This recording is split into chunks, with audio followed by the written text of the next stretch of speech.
Ready, start. No confidence motions have become such a routine that we are not, at any rate, as such, not bothered by their frequency, except that by repeated and unsuccessful use, their utility will be blunted. Though we have been in full power, we have brought this country to a stage where in many states there are government of non-Congress nature, either headed by single parties or by coalitions. This in itself is proof that we do not want to cling to power, that we do not want to act under democratically. The fact is that the Congress party allowed the constitution to work.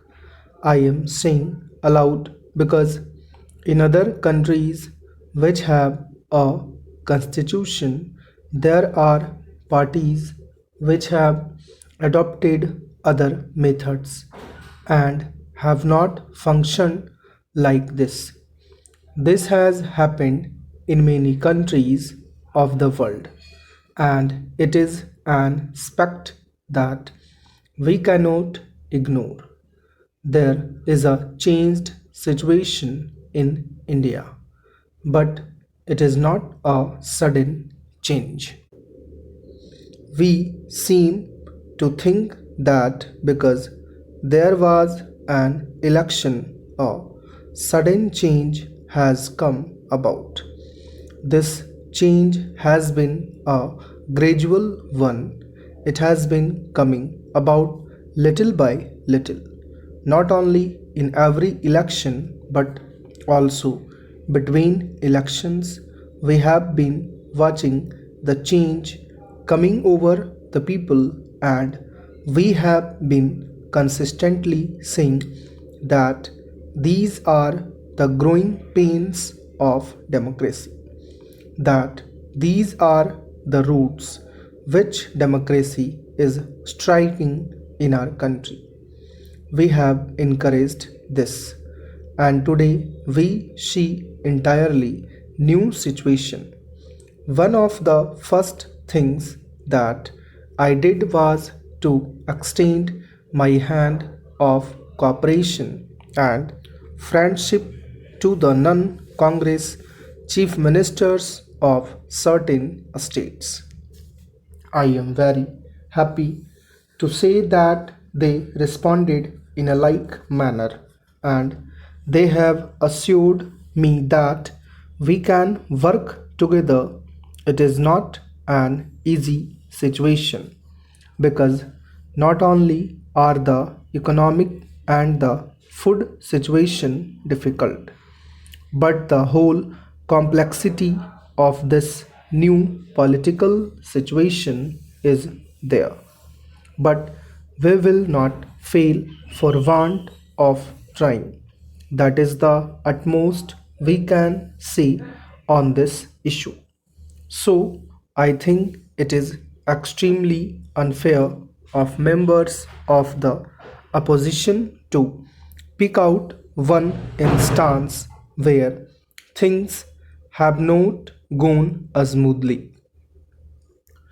Everywhere else where there are non-Congress governments, the transition has been a very smooth and even a speedy one. I wish it had been so in Rajasthan and in other states also.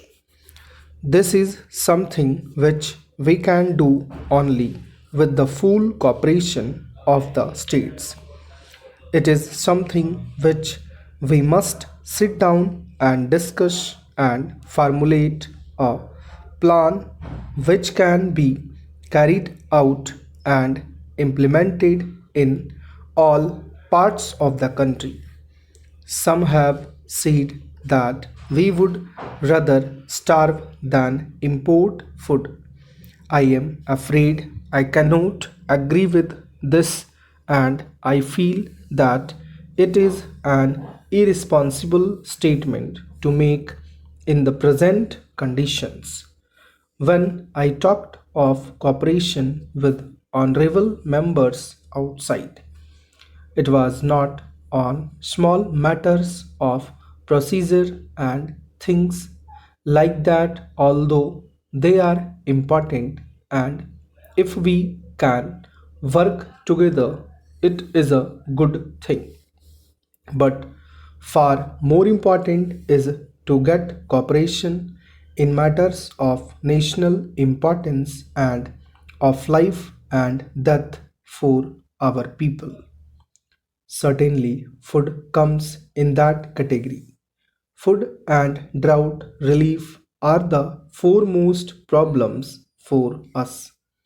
Last year, we faced the same kind of problem, and it was only through a Herculean effort that we were able to avert a great human tragedy. This year is even more difficult because reserves are depleted and there is considerable uncertainty about supplies. The minister has already outlined the program of short term crops, and we must all see that this program is made a success. There is also the need to accelerate intensive cultivation programs all over the country. Many steps are being taken to deal with the immediate problem in Bihar and eastern UP. Some people have mentioned Rajasthan. I would like to say that we have not forgotten at all that Rajasthan also faces this problem, and so do areas of other states. There was the Joint Emergency Committee for Bihar set up under the Food Minister with the Bihar Chief Minister and his colleagues. It has already met 3 times. Drinking water is an acute problem in Bihar, and a schemes worth over rupees 5 crores have been sanctioned by the central government. The election have thrown up certain political challenges. But the real challenge is the economic challenge of prices and production.